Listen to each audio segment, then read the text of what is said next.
Hello, everyone, and welcome back to Tales of Three, your favorite queer D&D-based podcast. My name is Dusty, my pronouns are they, she, and I play Ivy Nightbreeze Tinkerfey, whose pronouns are she, her, and today, we were just joking about it, is the final brain cell. Hello, everyone. My name is Ariana, and my pronouns are she, her, and I play Alora Spindlespark, whose pronouns are also she, her. And why are Lysandra and Sandro so mean? Well, because we made them that way. No, kidding. Hi, folks. My name is Wayra. My pronouns are she, they, and I play Ferris, whose pronouns are he, they. And I think we're one wrong look away from getting a fist in the face of one of the getting paladins. smoted. Smoted. Journey to a realm of nerdy and dirty fantasy, voiced by your favorite audiobook narrators. Punch and Roll for Initiative is a D&D podcast made up of audiobook narrators and taking place in an original world created by the cast. In the wake of Planar War, our cast of heroes strive to make a name for themselves as a growing threat from the world below looms. Find Punch and Roll for Initiative on Spotify and anywhere else you get your podcasts. Catch the stream every other Friday on YouTube, follow on social media, and join the Well Divers today.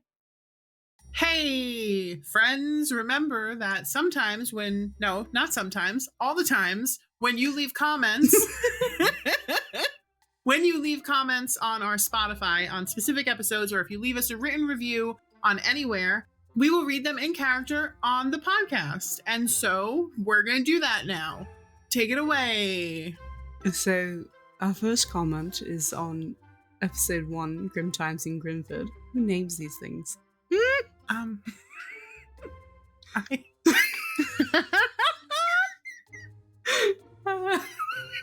He's such a grumpy piece of shit. Grumpy piece of shit. Listen, we are. It's canon that he has an issue with the names. I know. Oh my god. Varys, don't get started, please. Sorry. Arcane Amphitheater has commented, Jennifer Roundbottom might be the greatest alias ever. Did I hear a I don't know if I agree with that, but well, guess what? Everyone is entitled to their opinion. And I agree with it, and that's all that matters because I made it up. Episode 2, Gems and Wizards. Wow, what a great name, whoever named it. Our friends at Arcane Amphitheater said, if there is a pickpocket club, we vote for the name to be Pickpocket Pals. PPP, as we like to be called for short. P squared? P cubed. P cubed. P to the third. Cubed. P to the third power. By the power vested in me. Shock and shove. God damn it. It makes me think of that Pineapple Apple Pen song. Pineapple. What? What? On that note, this is from Campaign 1, Episode 3, The 3G Network. Another good name. Mm-hmm. Arcane Amphitheater writes, most mayors are weird. And I agree with that. I can't argue with that, honestly. Sound logic. Sound. Very sound. Thank you for commenting, and we will read more next week. But What was that? I don't know. Bye. Bye. Enjoy the episode now. Amazing. A note regarding content warnings. This campaign is a dark fantasy that deals consistently with topics of body horror, complicated relationship dynamics, emotional distress, fantasy violence, gore, mechanized spiders, mental health and illness, profanity, and romantic and sexual relationships. A full list of episode-specific content warnings can always be found in the show notes of each episode.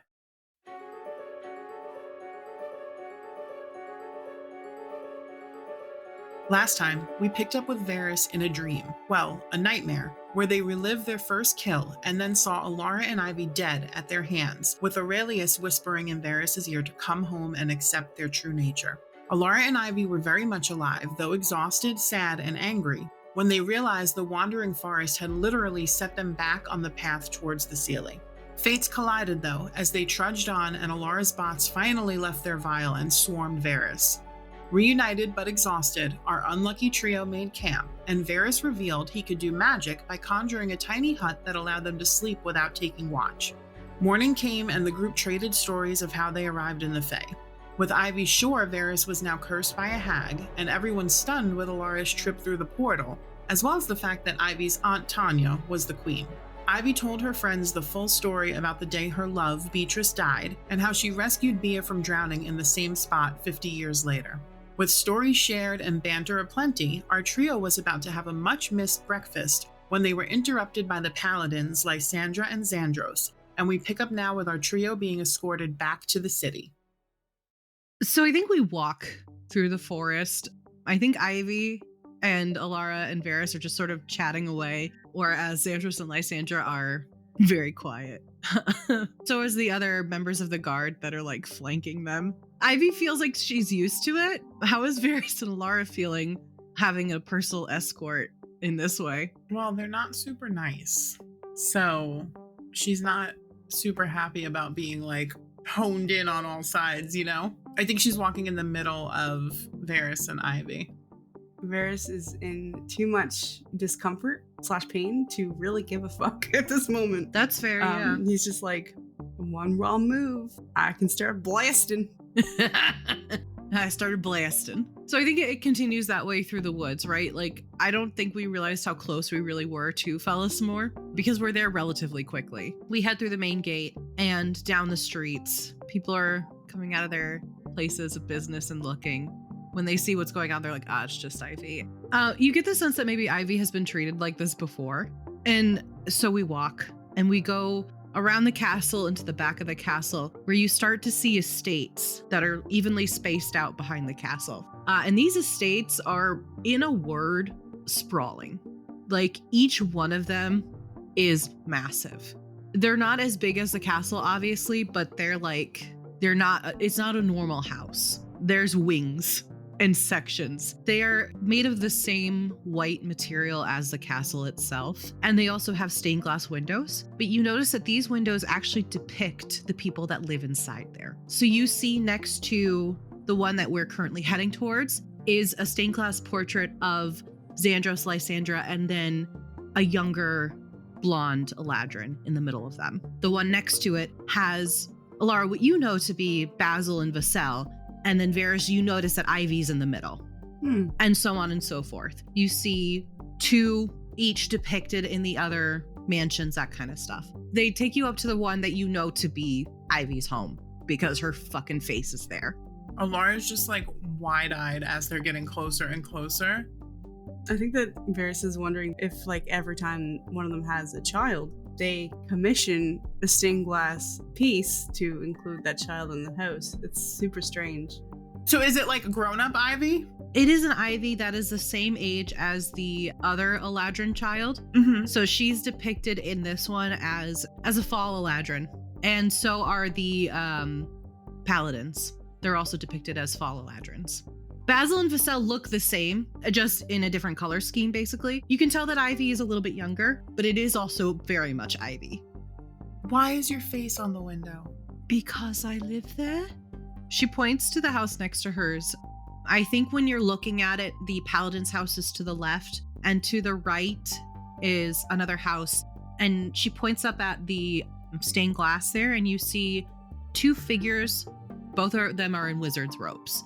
And she goes, that's the wizard's house. And they have a portrait too. Yeah. Why? It's most likely probably a status thing. It costs a lot to get these done.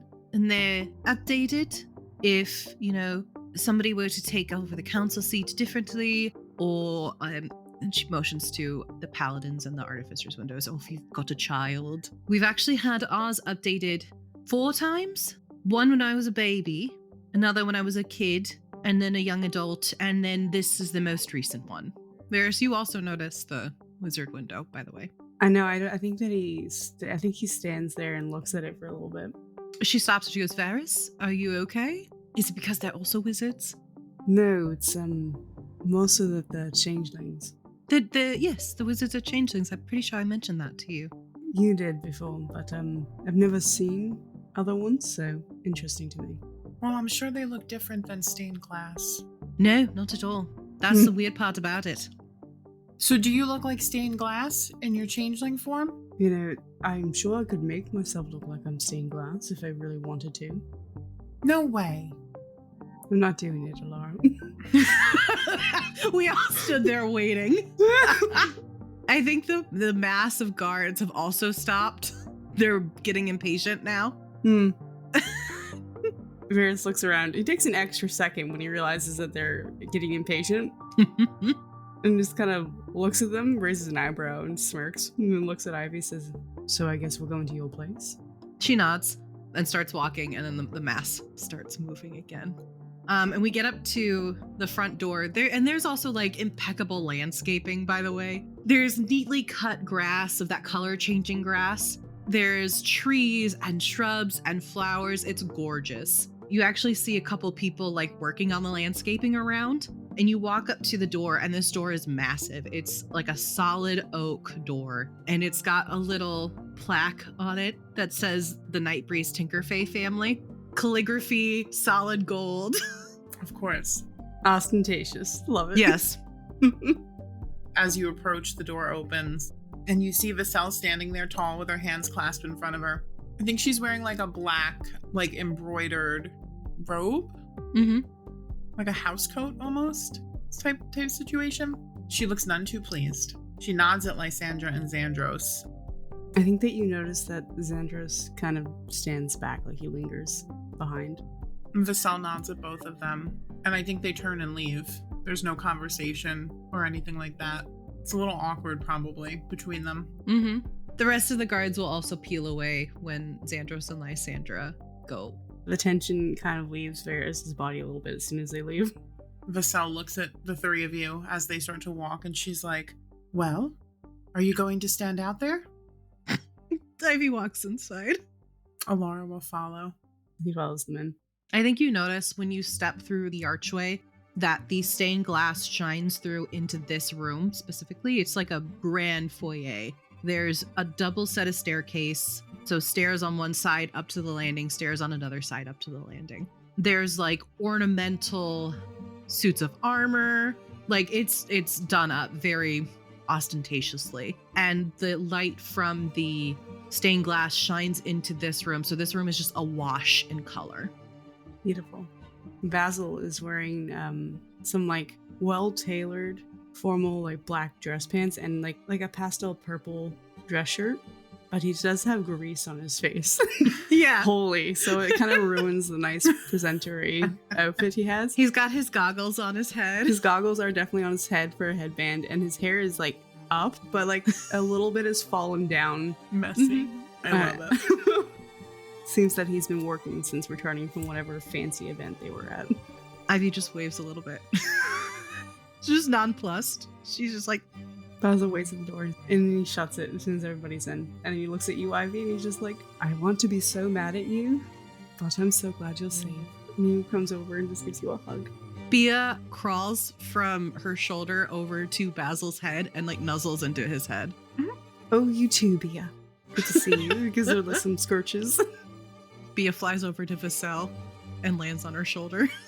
She doesn't react. She's just staring at Ivy. Ivy looks over at her. She's like, "I got my friends." You did, and got us in a load of trouble for it. She nods. Nothing to say for yourself. I can't lie. I'm not sorry. It'll be fine. I've done worse. She looks angry and stressed out, but she looks to Alara and she looks to Varys. I do hope that you're both happy with yourselves for dragging my daughter into whatever mess you both got yourselves into. And I think we'll all be very pleased with the consequences when we see Queen Titania tomorrow. Ivy like steps in front in between the three of them, and she goes, "Now hold on. There was no dragging into. If anything, I'm pretty sure I dragged them into this. I understand you're upset, and I will take whatever punishment comes with grace, like I normally do. But also, again, I have done worse." She will be fine.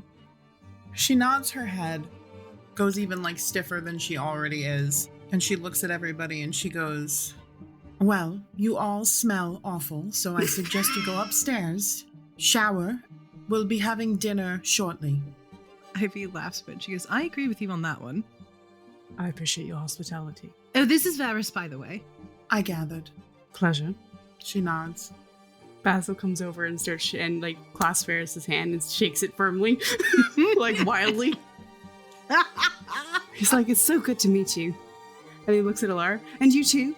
And takes her hand and starts shaking it wildly.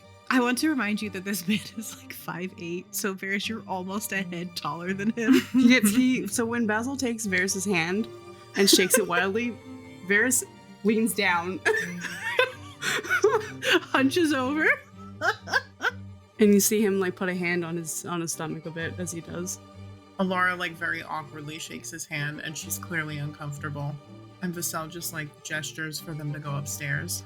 Ivy gives a 2-finger salute and walks up the stairs. Varys will nod and follow Ivy.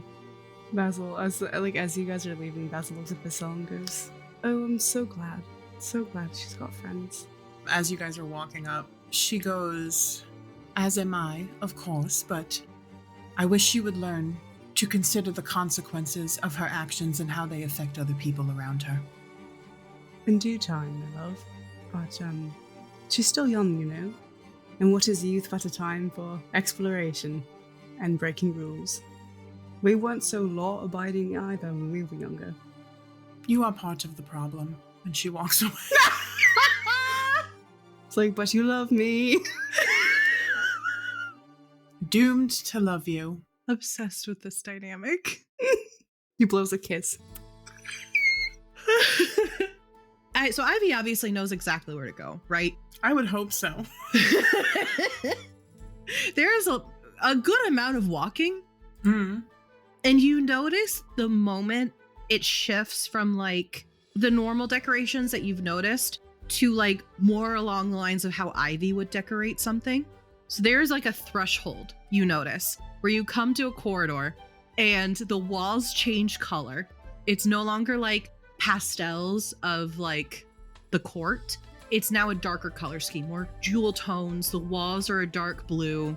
The decorations are more along the lines of like Baroque or dark Renaissance paintings, animal skeletons, and it's a whole wing. It's like you walk down the corridor and you're walking past like a room that's just like a huge bathroom with a clawfoot tub and a giant shower. You look on the other side, there's like a full kitchen and dining room. And finally, you come to her bedroom and she opens the door and this bedroom is massive. The room itself is a circular design. So from when you walk in, it's like a perfect circle basically. And on the far side from where you walk in is a panel of windows and like a window seat and a little reading area with a bunch of bookshelves. I love that. That's where Alara's sleeping tonight. There's also a piano. Oh, in no the way. room. There's a piano in the room. Mm-hmm. And a little easel setup area. Like when this room is massive. There's a seating section. There's a desk section. There's her bed. There's like a dressing room area. And the walls are painted in this forest scape. Densely packed trees. You would imagine that the time of day is dusk, bordering on night, the way she's painted it. The floor is a dark wooden floor with rugs sporadically thrown in around the different areas to sort of delineate between the separate areas. And she goes, well, this is my room. Your room? She nods. Ivy, your room is bigger than where I live. Like, no. Just this room or like also the corridors too, like the wing? No, like this room is maybe triple the size of my whole apartment. Oh. I think Varys is looking around at everything and he's just like, it's gorgeous. Suits you. Thank you. Did you have these painted? And he like looks at the wall. She looks around too and she goes, no, I did it. Wow. And you painted the scenery? I did, yes. That's right. You were a good painter, I forgot. Was lost to a drunken haze. She nods, laughing. Alara takes her shoes off and like walks closer to the wall to look at the painting. It really is very good. Thank you. It took me a really long time to do, but I had all the time in the world, so. I would imagine. I mean, it's the size of the room. It's kind of, it's beautiful. It's a little dark though. She shrugs and takes off her boots. She throws them by the door, where you see a collection of other shoes. All of the other shoes are very much not like practical shoes. There's a lot of heels. There's a lot of very dainty, like flat slipper kind of shoes.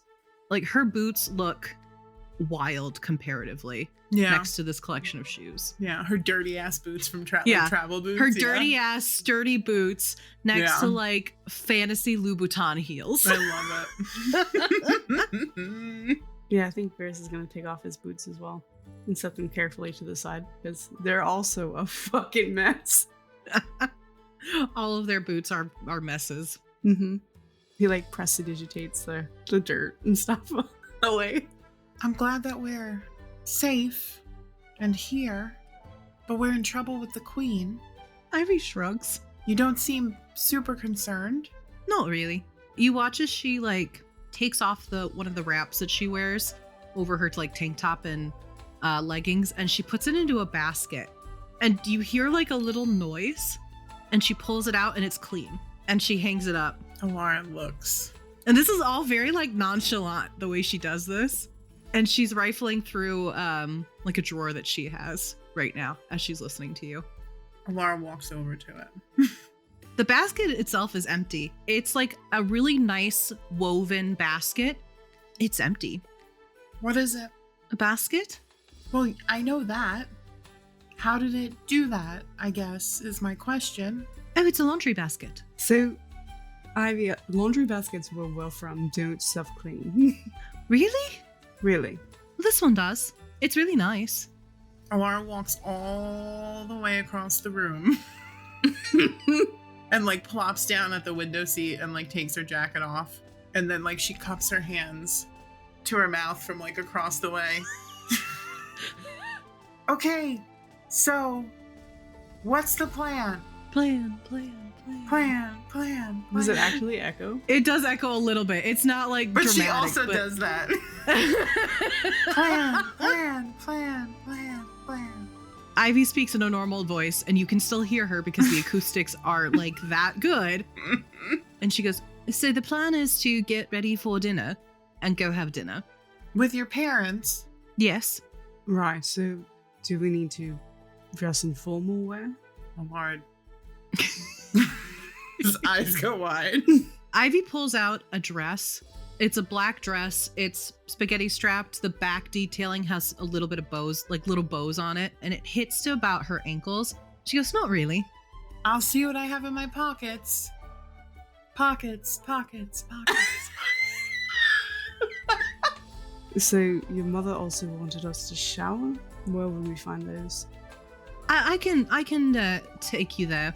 We passed it on the way. She sets the dress on the bed, walks out of the room, and takes y'all to the bathroom. The bathroom is not as big as a bedroom, but it is pretty big still. There is a clawfoot tub, elaborate vanity with the lights and everything. There's a giant shower, walk-in shower with like 700 different water spouts. Not really, but like there's a lot. And then a separate sectioned off room with the toilet. Your bathroom might be bigger than my apartment. Truly, this seems a little unnecessary. How many people use this at once? Is this like a communal thing? So like everybody goes at the same time, or? No, this is just mine. My parents have one, and then we have a guest wing where there's one as well. I mean, and obviously we have like smaller bathrooms with just the toilets and the vanities. We've got 4, 5 of those scattered around. Varys is just, he just like rubs his face. He's like, I forgot what it was like to know people who had lots of money. Big bathrooms. Ginormous homes, really. Mm-hmm. And stained glass windows with portraits of yourself on them. And she giggles. He chuckles as well. I mean, it's lovely. It's the most beautiful thing I've ever seen in my life. I'm just not.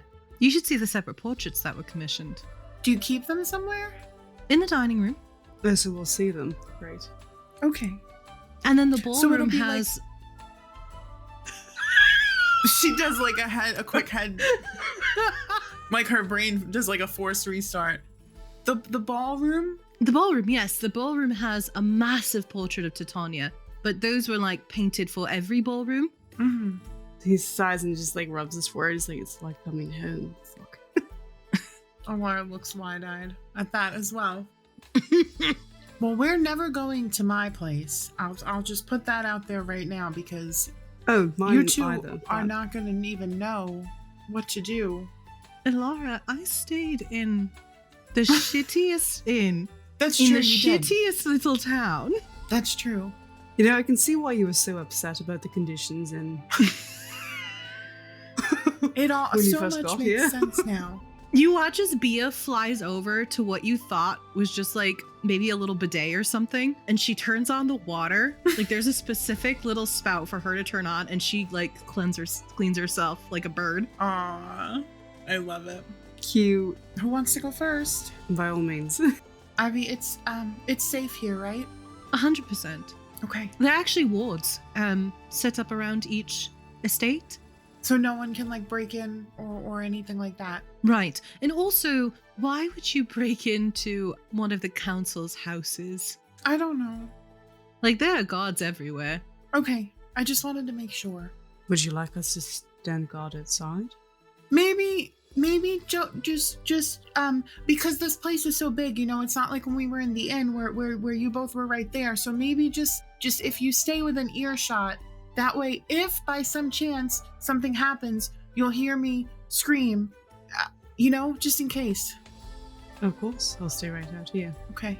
Bia takes the longest baths of anyone, so she will also be here. She can stay with me then. It's like a 45-minute ordeal for her, so yes. Okay.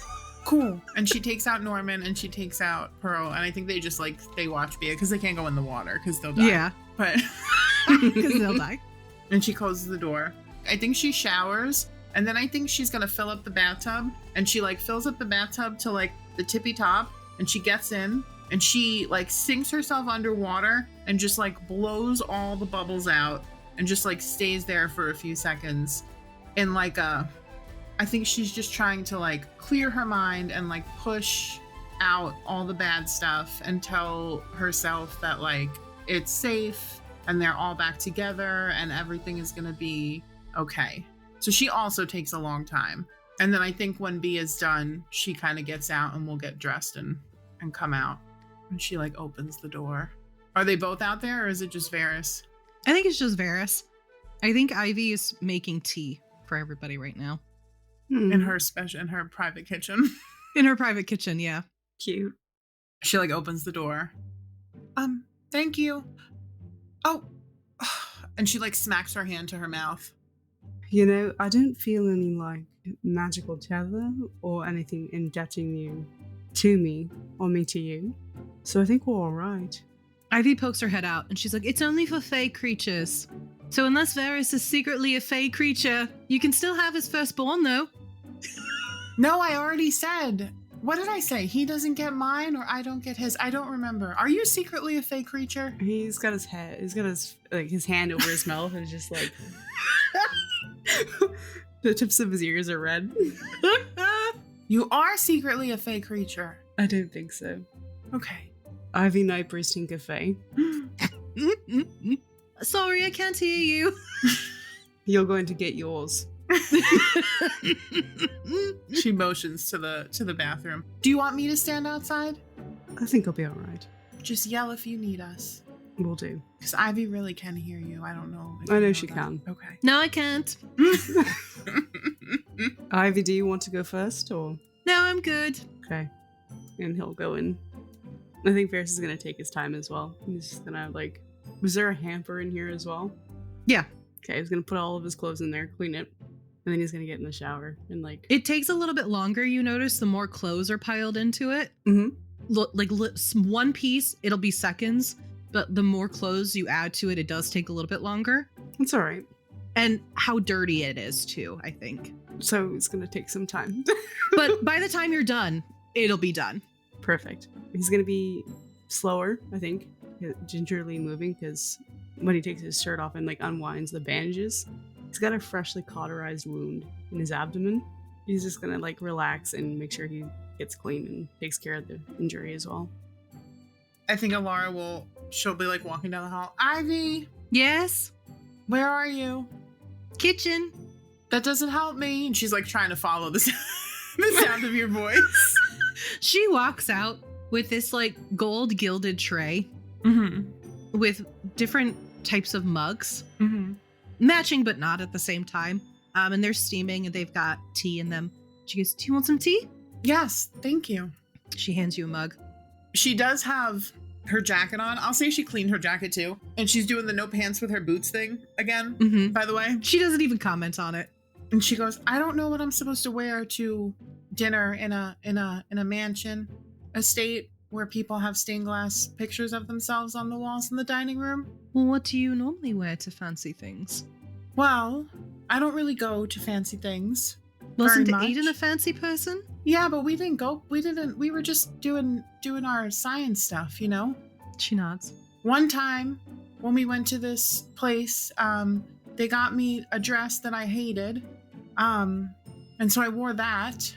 Do you want pants instead? I don't think your pants are gonna fit me. She nods. You see she goes over to a table that's got a bunch of different accoutrements on it, but notably there's a giant rock on it. And she picks up the rock, holds it to her mouth, and she goes, what would you want to wear? Pants, like silk pants? Silk pants? Wow. I guess if that's what I'm supposed to wear, I mean... She shrugs, and she puts the rock to her mouth, and she goes, "Can you please bring Alara some green silk pants and a white silk shirt, please?" And then she puts it down, walks back over. Who are you talking to? Vera? Do I know who Vera is? No. Who's Vera? What was that? I'm excited. This is the tailor that we've heard so much about. She's my tailor. Is she gonna like make me clothes right now? Yes. I can probably find something in my pockets. No, it's all right. Okay. It takes her like a moment. Okay. I think when Varys is done, Ivy's gonna knock on the door and she's like, "Varys, are you away or decent or whatever?" The shower does have like doors. It does like close off. Decent morally, no, but I'm clothed if you mean.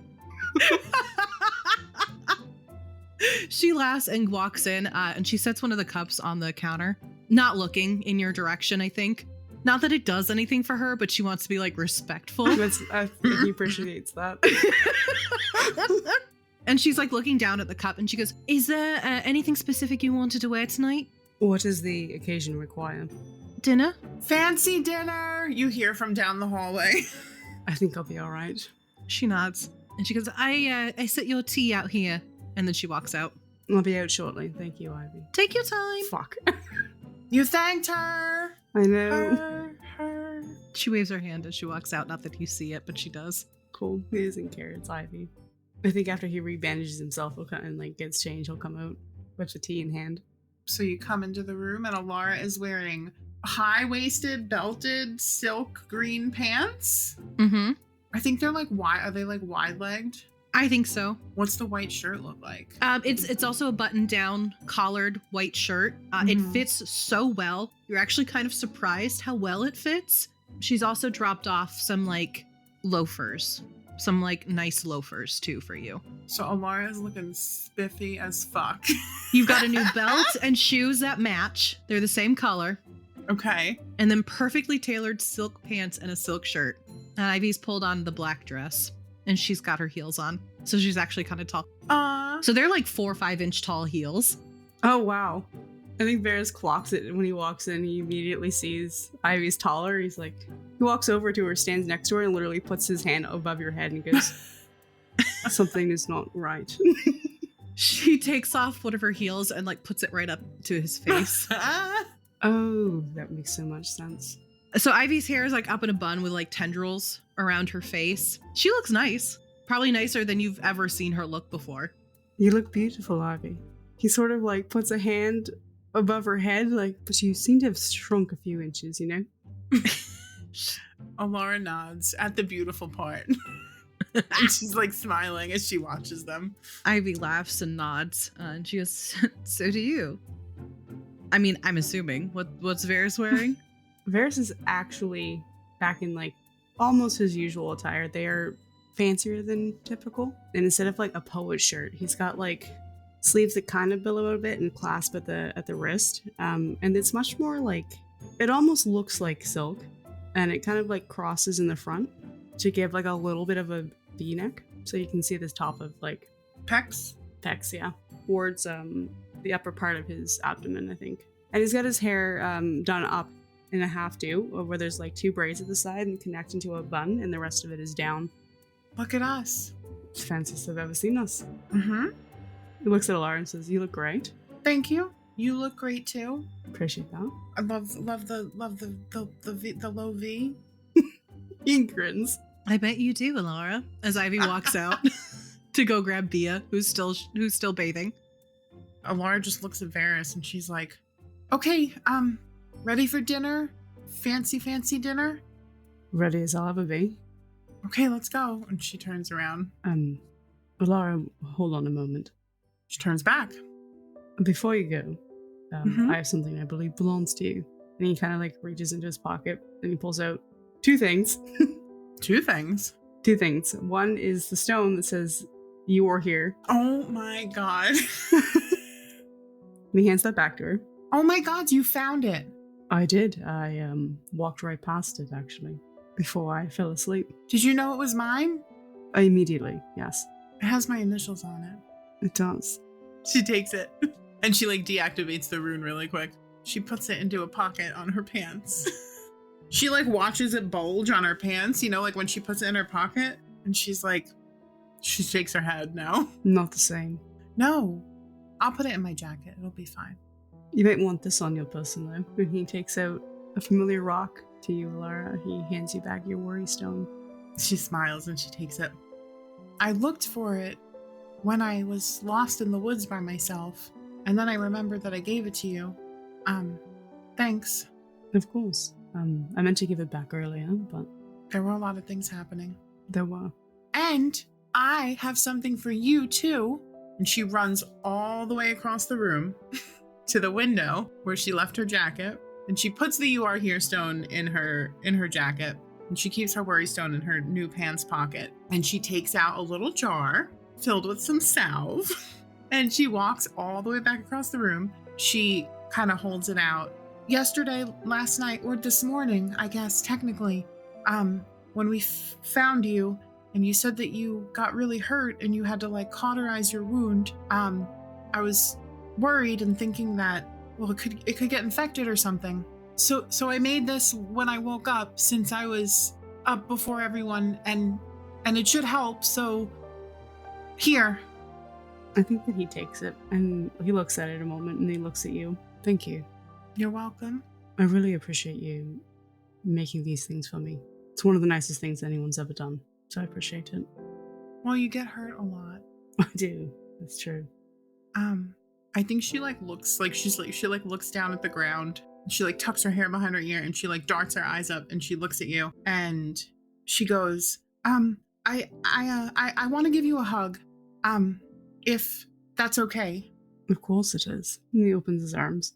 She steps forward and she like wraps her arms around, like kind of puts her head to the side, you know. She like, I think she squeezes you a little bit. I just wanted you to know that I'm really, really glad that you are okay and that we found you, because when I found Ivy, and then I found out kind of where you were, that you were in a really bad place, you know. And then after everything that me and Ivy went through by the lake, I was really, really worried that we weren't going to find you. But then I also knew that we were going to find you. It was really weird. But anyway, either way, I just wanted to say that I'm really glad. I think that as she's talking, he like, well, before she starts rambling, he wraps his arms around her in a hug to return it. Yeah. And he puts like one hand almost on the back of her head and just really holds her close, like in like a really warm, gentle hug. She gives you a good squeeze. I'm sorry that I worried you, but I'm honestly glad that you two didn't come with me. That was the one thing that sort of gave me any kind of relief while I was making my way back, was knowing that wherever you two were, you weren't with me. You feel her like nod into your chest.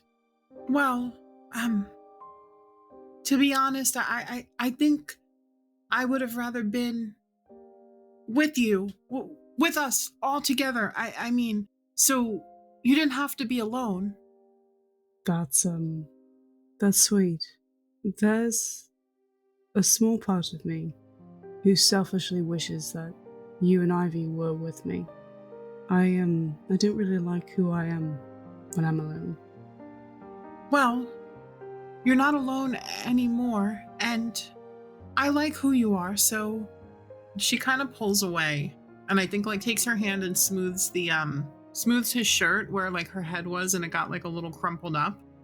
I think he gently puts his hand over hers while it's still on his chest, and he's like, I'm glad. She smiles, and then I think she like looks at their hands, you know, like his hand over hers, and then she looks up at them, and it's kind of weird because I think she feels really comfortable and really safe and is enjoying what's happening right now. And then she gets really overwhelmed, and she steps away quickly and kind of pulls her hand away and like smooths her shirt or her pants just to like busy herself, you know, and does not make eye contact and like looks towards the door, and she's like her cheeks are red and like her chest is probably splotchy, and is like, dinner, we should get dinner. Ivy's probably waiting for us, so. I think he chuckles and gestures for her to go before him. After you. She goes. And as Alara is going through the door to head out towards their dinner, I think he takes a moment to like look at his hand, the one that he had put on Alara's, and is just kind of a little bit cursing himself. I don't even think that he really thought about it, but he doesn't dislike it. It felt normal. It felt right. He kind of takes a moment to compose himself, and he follows out after her. When they catch up to Alara, I think she's trying to not be like awkwardly silent, and also just thinking about that little conversation that just happened, more so about them landing and being in the Seelie. As they walk, she looks at him and she says, I think that not now.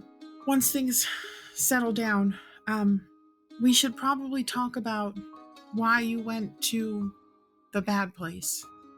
There is a lot we should talk about, and I realize that we don't know each other very well. She kind of smiles and like shakes her head no. No, I know, I keep saying that. He nods and says, so on top of that discussion, I would like to get to know you two better. She smiles. And you to know me in return. I would like that. Good. And I think Ivy would love that. Dinner? Dinner, and hopefully not a show. Hopefully not a show. And hopefully, well, I didn't tell them I was vegetarian. And also there's going to be stained glass pictures on the wall of Ivy in various stages of her life watching us eat. They're not stained glass, they're just portraits. Ivy comes out of the bathroom holding Bia, who is in this, like, I think she's in like a black little, like what you would think of like a dog dress with frills on the back. Oh my god. She's got a bow on her tail. Ferris looks at Bia and he's just like, Bia, what has she done to you? Bia looks at him so pitifully. It's like, oh, you poor thing.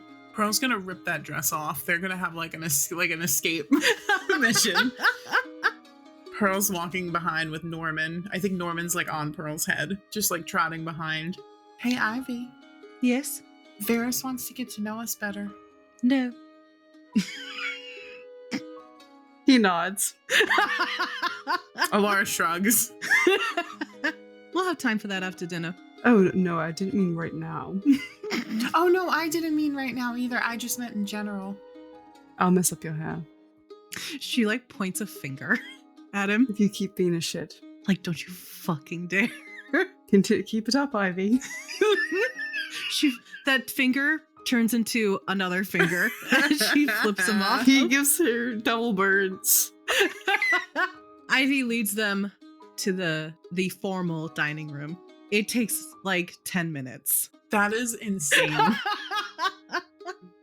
Yeah, this house is massive. Alara's like, I don't understand why you complain about walking all the time if it takes 10 minutes to get to the food. Normally, there's a difference between walking 10 minutes to eat dinner and walking 3 weeks somewhere. It feels very much the same to me, I'm not gonna lie. You do it enough times, it feels like a minute. How? She shakes her head. Forget No. it. No, No, what? I want to know what. We still got like an 8-minute walk. Well, I was just thinking, and I think you see like she takes her worry stone out and she starts like working it in between her fingers. How long have we actually been here? Well, I think showering only really took like a couple hours. So we haven't been... Do you mean in comparison to Elisora? Well, yeah, I mean, time works different here.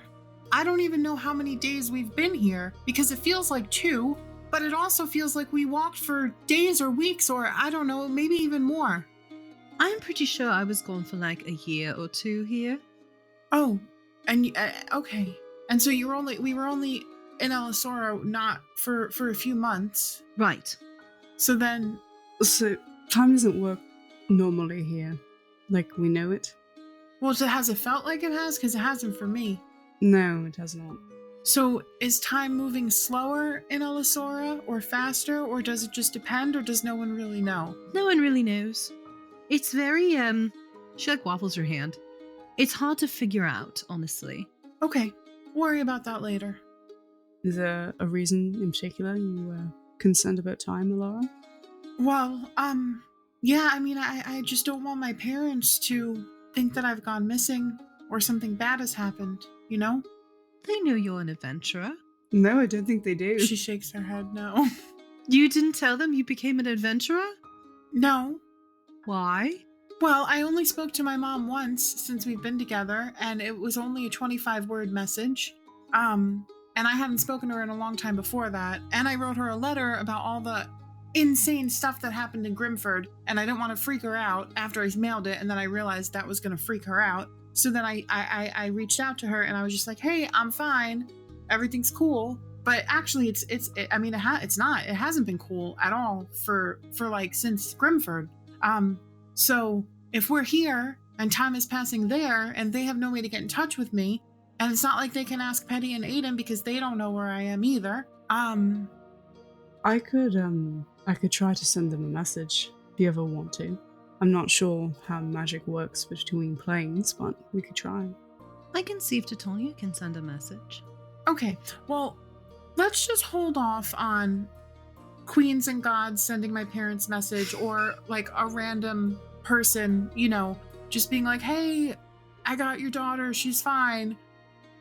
Sounds kind of... Well, obviously, You know, I wouldn't word it like that, but... Aunt Tanya wouldn't say it like that. She takes like a deep breath. Because I think what's happening is like, now that they're safe, right? The reality of like everything is starting to like Sink in. invade her brain like rapidly. Mm-hmm. So like you watch her just take a deep breath and she goes, okay, let's do dinner, right? Mm-hmm. And sleep, probably a good night's sleep, and then I can worry about this tomorrow. We definitely can talk about it tomorrow. Doesn't have to be a today problem. Okay. Works for me. So we finally make it to the dining room. 11 minutes later. And you walk in. It's a pretty like expansive room. There's a giant table with 5 seatings. Nice. Are we like close to each other, or is it like is Basil on one side and Basil's? No. It's not Beauty and the Beast. No, everybody's like at the far end. But you walk in and you do see like separate oil paintings of the 3 of them. How old is Ivy in the oil painting? This one is a younger, like toddler Ivy. Oh my god. He just looks at you, Ivy, and he's like, "You're so cute." She's wearing this like really frilly... What happened? She elbows him in the side. She's wearing like this really frilly white dress in the photo, and she's just like standing there like all prim and proper, and she's holding a little mechanical toy bear Aw. in her hands as she's like smiling at the portrait. How adorable. She's so cute. They sit down. Mm-hmm. So a couple of people bustle in and they go around and take your orders for dinner. And as they walk back to the kitchen, another person comes out with some wine and asks if you both would like white or red.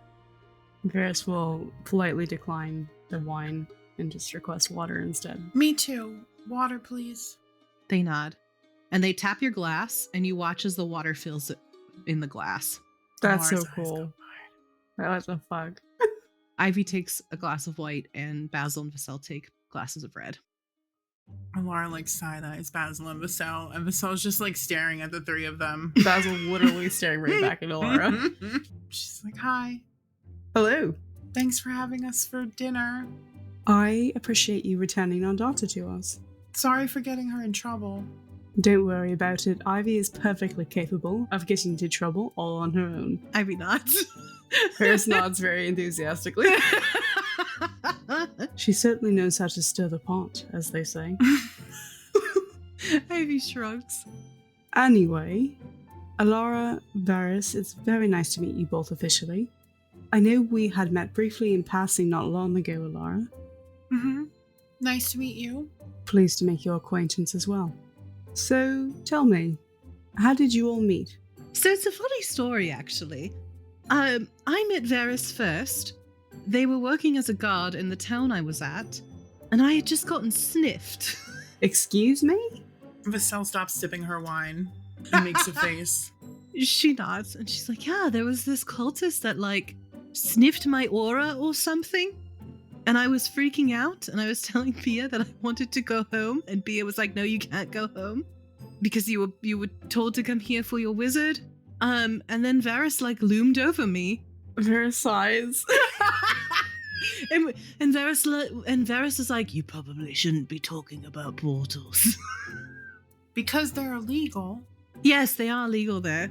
Basil blinks a couple times. Right. Uh-huh. So you're pulling my leg, obviously. No. And then we met Alara because her pockets exploded. Well, no, you met me because someone stole my jacket, which she stops and looks down because she doesn't want to talk about anything that's going to remind her about the kidnapping. Right, we got the jacket back and then the pockets exploded. Bia killed the closet. Mm-hmm. Bia, from her spot on the table where she's licking, like she's lapping at a water bowl, goes,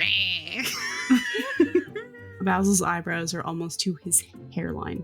So, you got sniffed by a cultist, got scolded by your now friend, and then met this lovely young lady when her jacket was stolen? Is that what I'm to understand? Yep. Was this all in the same day? Yes, it was within like 10 minutes, actually. It was a very eventful weekend. Because then Ivy got kidnapped. Mm-hmm. Ish. It was a weird thing. The mayor, it was a corrupt mayor. And there was a cultist underground. And then Ivy, what did you tell them about? She was the ritual sacrifice, yes. Yes, you briefly mentioned that. So she was going to be sacrificed, and then, well, she wild-shaped into, He looks at you, Ivy. She just nods. And that's how she escaped. And then we met a ghost lady who closed the portals, and then the town sunk underground. It imploded, yes. Burying the other town. So 2 towns were buried. Well, one was double buried. Yeah, in one implosion. He looks really concerned. I am rather interested in the whole portals, collapsing, magic situation. What was it that you called it? The forsaking? The forsaking. Yes, that. I got it right this time. She tells Alara. Proud of you. Genuinely. That's what Varys says. Last I was there were too many gods, like handfuls of them. I don't remember. I did not deign to really understand how that all worked, but there were gods and there was magic aplenty. There was more than a baker's dozen of gods last I was there. Before we left, of course, magic was plentiful. Many believed it was in its golden age. Not anymore. So you were there before all the bad stuff happened? I would have to assume so, because before we left, the world was rife with magic. There were entire cities and most of the infrastructure running off of magic. People were able to travel from one major city to the next via teleportation hubs. We had cities that flew, or at least floated above ground via magic. Wars were fought. Water purified, crops enhanced, people healed, all due to it. Some of the best adventurers I'd ever met had access to magic items, or if not magic itself. Being a caster was a high honor in my day. Our society relied on it. I think Alara's like slack-jawed, like genuinely. So was Varys. I mean, I've read about things pre-Forsaking. There's not much left over, and what is kind of hoarded by people. You were actually there. I was, yes. It can't have been that long since I've been there. I'm sure there's many people who are alive from that time. Well, it's been 762 years since... The end of the Forsaking. Yeah. I don't even know when it started. Vassal takes a sip of her wine. Well, now you have to walk everywhere, which sucks. I had to walk like 3 weeks in a row. I couldn't just portal. That does sound awful. It really does. It was. And they didn't understand. They made fun of me. Varys doesn't seem to object that at all. He genuinely is like, well, yeah. People don't use magic for things anymore? Alara shakes her head no. It's too dangerous. To do certain tiers anyway. Tiers? You have to be registered for the level of which you can cast. Varys nods. The spells that we have left after the Forsaking is few and far between. And the ones that we do know of, they've divided into what is known as tiers. The higher the tier, the stronger the magic. Right now, anything tier 5 and below is accepted as stable and usable. Anything beyond that is illegal and poses risk of causing severe damage, especially if it's used near where portals are formed. It is very strange. Typically, the way that we know if a material plane has died off is if the portal closes or explodes, or we have to go and kind of seal it so that none of that leaks into the Feywild. But yours was open, so Basil, my dear husband, assumed it was fine. Did you say material planes? Vassal nods. Like multiple? Of course. Worlds are forming and dying all the time in the Astral Sea, constantly forming portals to new material planes. It's fascinating, really. Ivy nods. I don't mean any offense by this, but material planes have become like sittlebugs here. Ivy and Basil would know that is like cockroaches in Elisora. Ivy nods a bit, and she looks at Alara and Varys, and she goes, cockroaches. Well, I don't know if I would compare them to cockroaches. I feel like that is a little, Darling.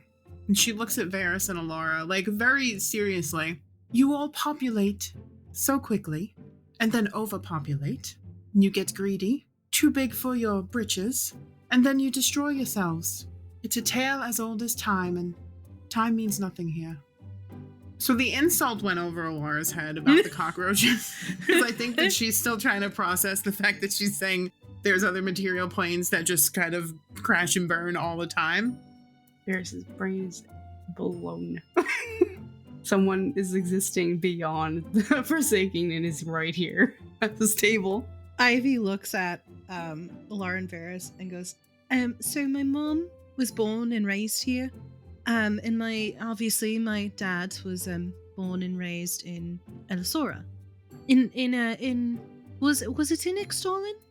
Basil nods and says, though it's not called Extolin, my dear, it's Ixolin.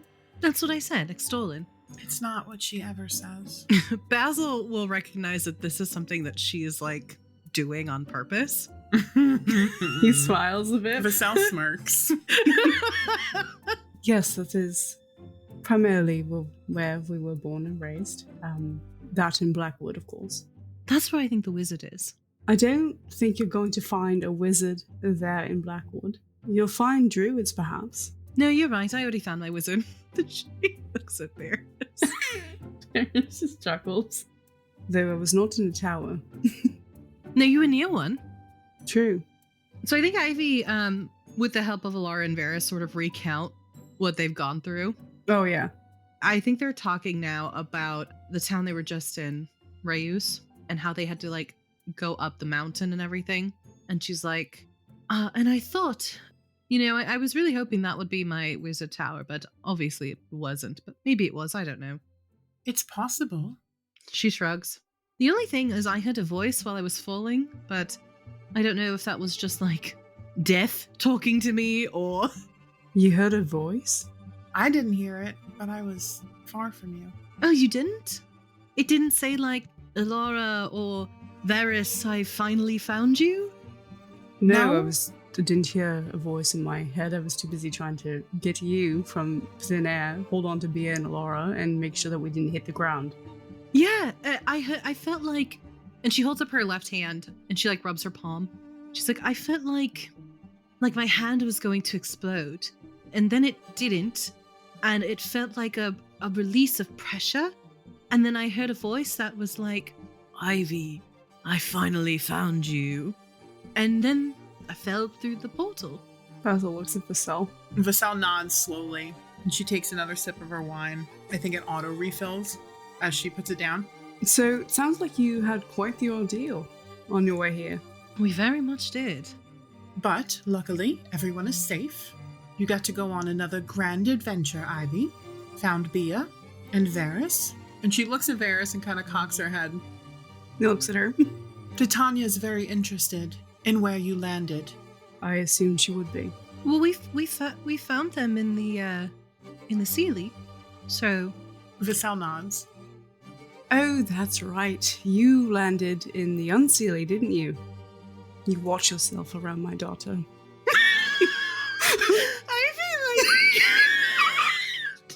Ivy looks aghast at him, like, what the fuck? He was smiling, and now he looks a little serious. She's like, Dad. What? You're my only child, and I love you dearly. I love you too, but what the fuck was that? If anything, I'm the one getting them into more trouble. I'm just saying, don't get any funny ideas. That's all I'm saying. Varys looks a little confused. Sits a little straighter. Ivy makes eye contact with them, and she just sort of like shrugs. I can assure you that I do not want to hurt your daughter or bring any harm to her whatsoever. I consider her a friend. We actually kind of save each other a lot. Literally all the time. Being adventurers and all, it's something that comes up. And while, your daughter and Varys can make questionable moral decisions sometimes. My daughter is perfect. I don't know what you mean. Vassal chokes on her wine when you say that. He's clearly joking. Yeah. Even Alara will be able to tell that he's joking. Because Ivy says the same thing. Perfect, no notes. We are we're working on it, and that's what's the most important thing.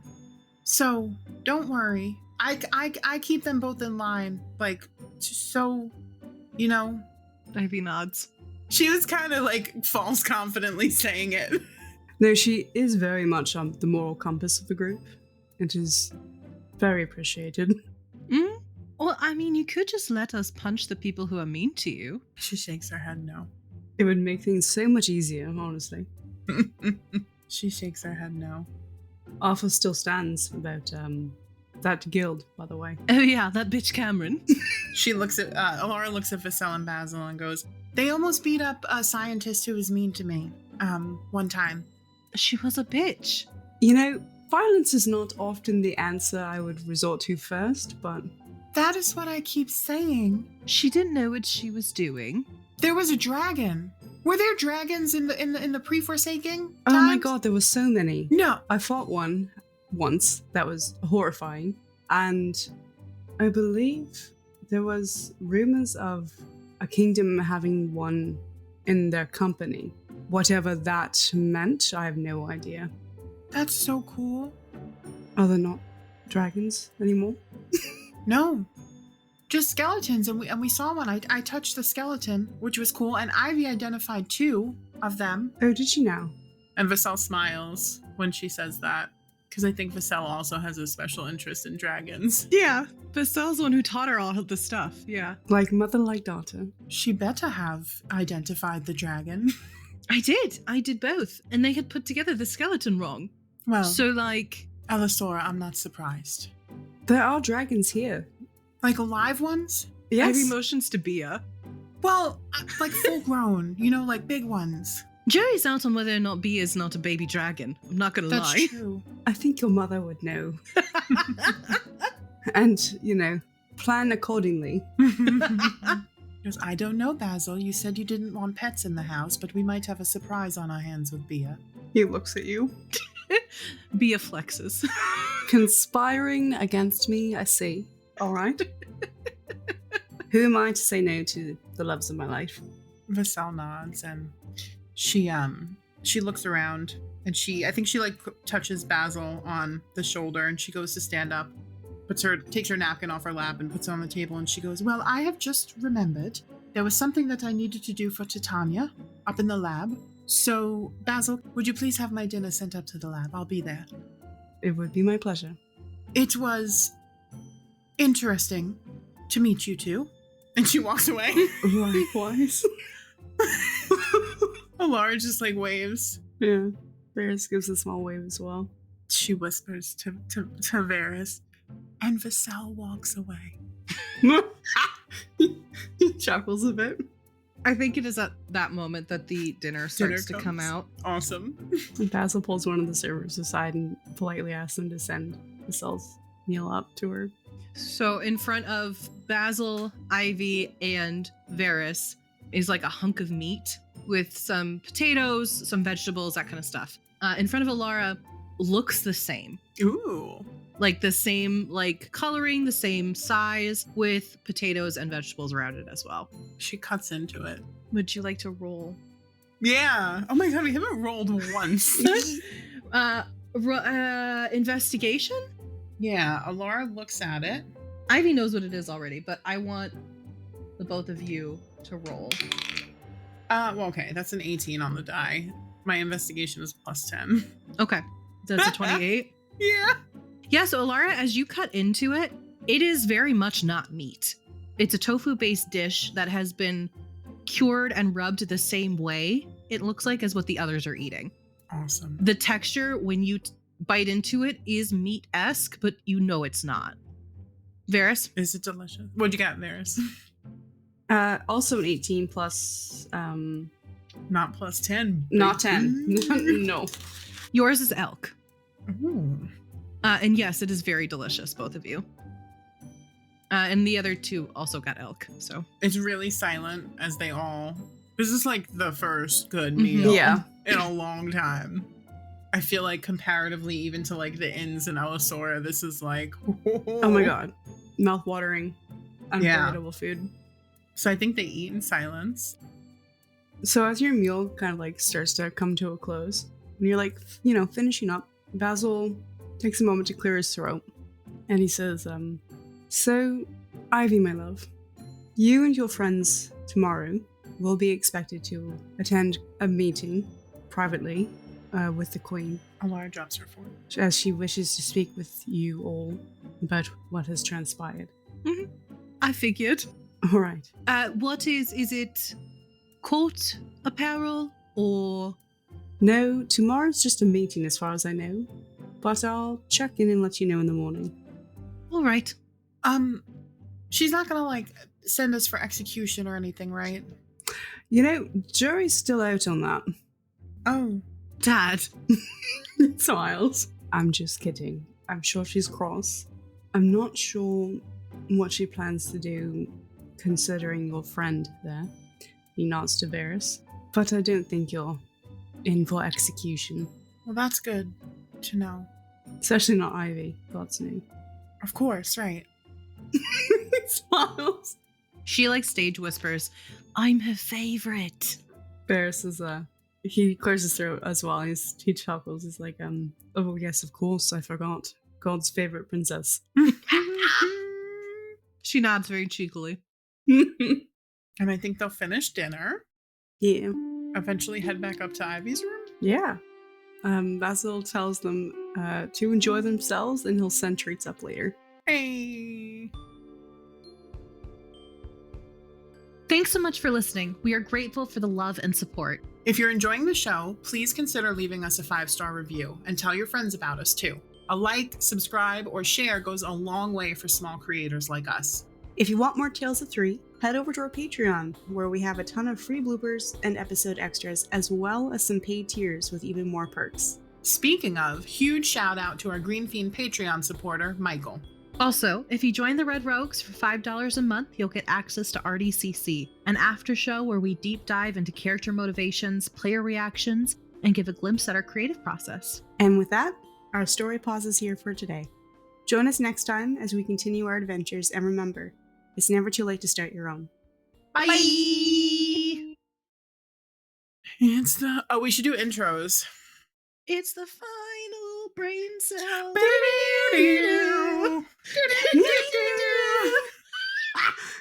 That was discordant as hell. I loved it. So we can we'll probably open an episode here. So just this will be like what we're going into. All I want is it to be like, it's the final brain cell.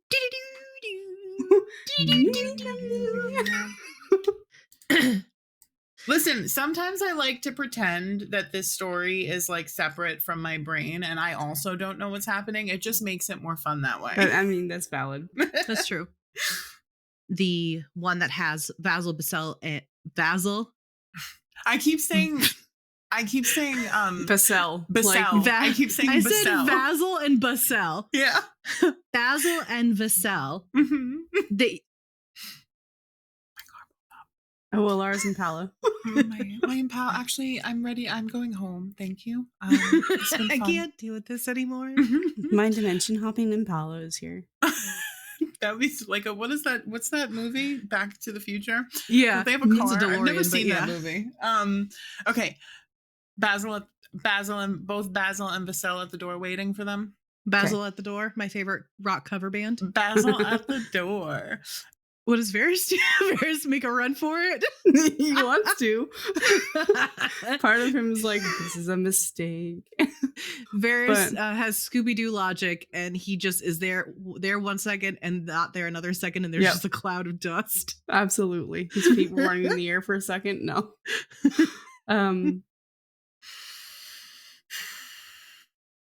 You see like a hair go gray. No, I'm just kidding. In real time? In real, yeah, just like slowly. So it's a little slutty. It's a little slutty, yeah, but it's comfortable and it's nice. You walk in there and it has a bubble beard. She's been bathing for like 3 hours at this point. She felt really dirty. I mean, I can imagine. It's been it's been rough for her too. Yeah. Well, no, Ivy is not one of those pet owners. She's dressing Bea. She's dressing Bea. No. She only dresses her for specific occasions, which is why she's having to wrangle her. I love it. Oh my god, are there pockets on these pants? It's just 2 regular pockets, like a regular pair of pants. It's not enough. No. No. No. Scandalized.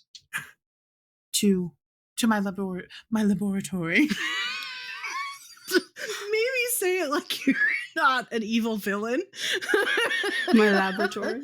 My laboratory. Would you please have my dinner sent up to the no, I can't. The lab. The lab. Would you please have my dinner sent up to the lab? I'll be there.